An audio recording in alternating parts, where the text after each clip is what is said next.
Essa é pra quem odeia dirigir, e vamos julgar uma multa que a Rochelle levou e mais algumas coisinhas desse episódio de Todo Mundo Odeia o Chris.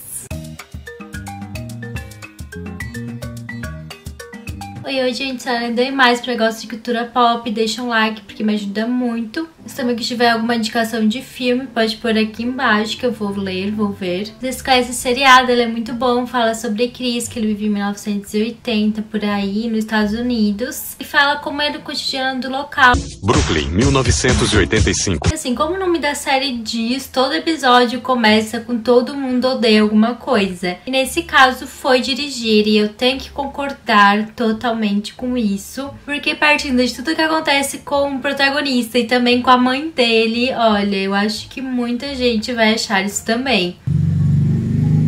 Moto passando. Esperando a moto.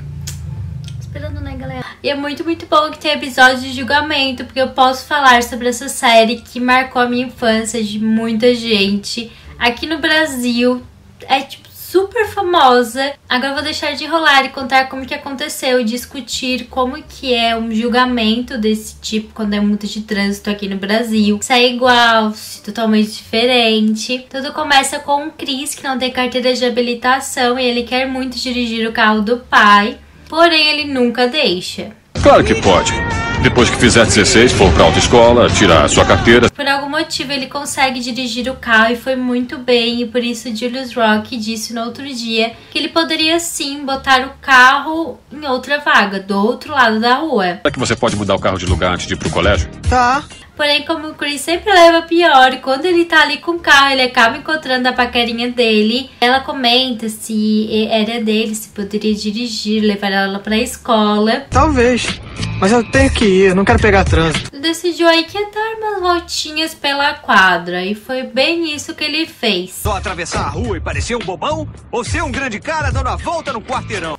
Meu Deus, nessa hora eu já pensava a cara do Julius, ele ia ficar uma fera. São 3 centavos de gasolina. Muitas coisas acontecem, ele encontra outra pessoa, acaba tendo que ir pra escola, um carro, encontra outros, se espalha que ele tem um veículo, todo mundo fica uau, quer entrar.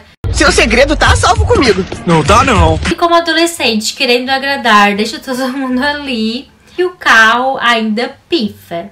Só que no fim ele consegue consertar, bota o carro no lugar, o pai dele não descobre. Porém, se ali no meio do trajeto tivesse um guarda de trânsito, ele sim levaria uma multa das boas. E não apenas ele, e sim quem é o dono do carro. Imagina, o pai dele. Só pensa se visse aquela multa enorme. Você é muito novo pra dirigir. Eu só tô ouvindo o rádio. Só pra dizer pra vocês, o Código de Trânsito Brasileiro, do artigo 162, diz que quando você dirige o veículo sem ter habilitação, nesse caso a multa é gravíssima. A pior que tem, 7 pontos, e aqui se você chega a 20, o pessoal pega, você tem a carteira cassada, tem que fazer praticamente a reciclagem, e não para por aí, porque tem ainda a multa, que são quase R$890, praticamente um salário mínimo. Não, pra polícia do Brooklyn perder a chance de detonar um garoto negro num carro. 2 garotos negros no carro. Do lugar onde ele deixou o veículo é na frente de um hidrante, também acarretaria uma multa. Do outro lado.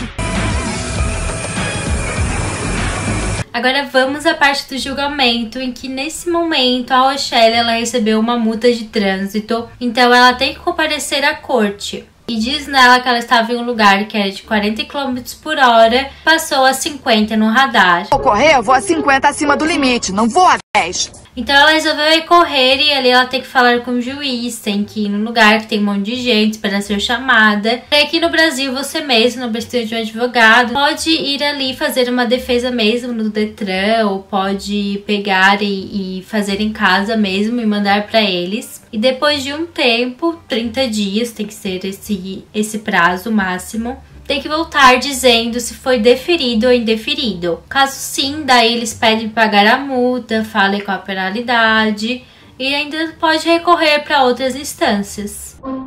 Eu não vou pagar a multa porque eu não estava correndo. E aqui no Brasil é bem difícil você ir em uma audiência de instrução, de julgamento, de conciliação, porque é um processo administrativo, por conta de um guarda de trânsito que te enviou a multa e você paga. Por isso aqui é muito difícil você ir ver o juiz por causa de multa. Agora, falando disso, ela chega à corte e vê as outras pessoas serem sentenciadas. O juiz, ele não, assim, ele é muito exigente. Com a lanterna traseira quebrada.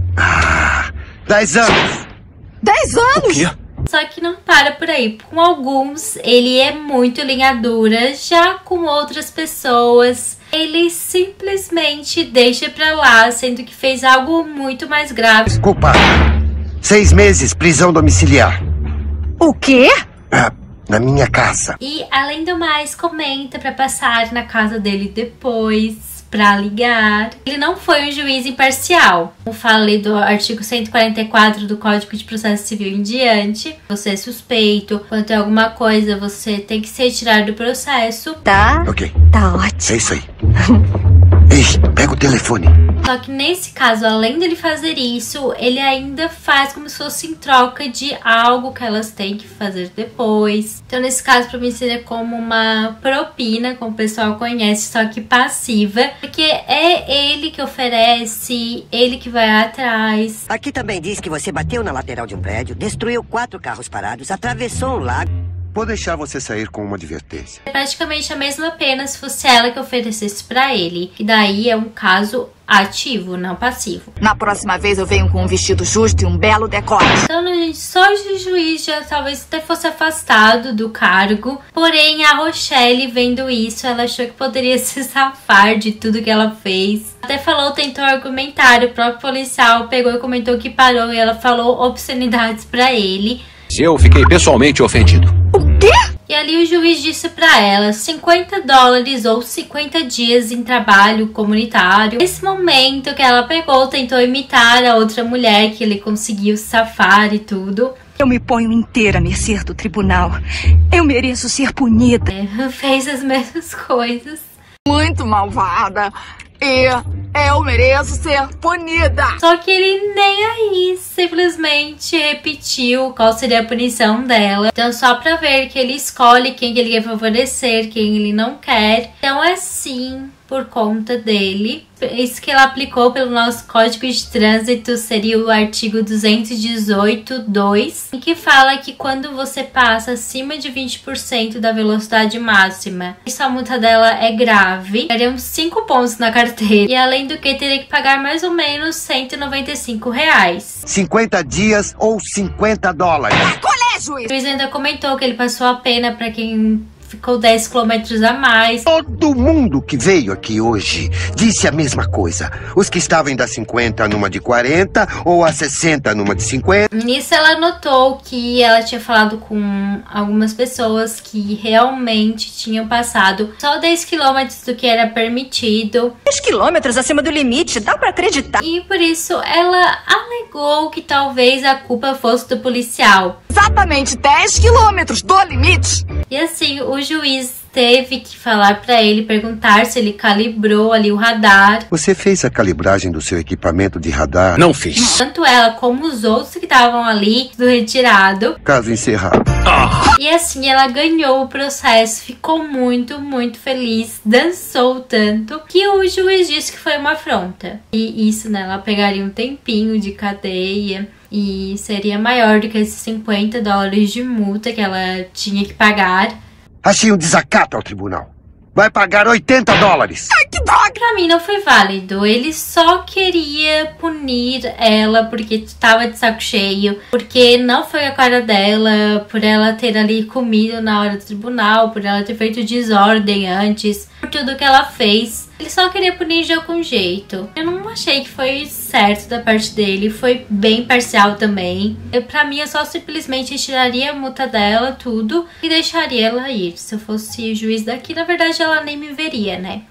Então, esse foi o julgamento do Chris. Eu achei bem interessante para falar para vocês sobre processos administrativos e que eles geralmente não são feitos em audiências cara a cara com o juiz, que você pode fazer sem precisar de um advogado. e que é sim diferente do que as cortes americanas fazem. Eu adorei mais ainda esse episódio, que foi um caso em que ela poderia ser punida, mas não foi. E também do juiz ali super parcial, eu adorei essa parte. Pra quem gostou, quem quer ver mais julgamentos, tem uma playlist de jurista analisa julgamentos. Esse aqui é o 4º episódio. Espero que tenham gostado, muito obrigada pra quem chegou até aqui. Beijos, tchau!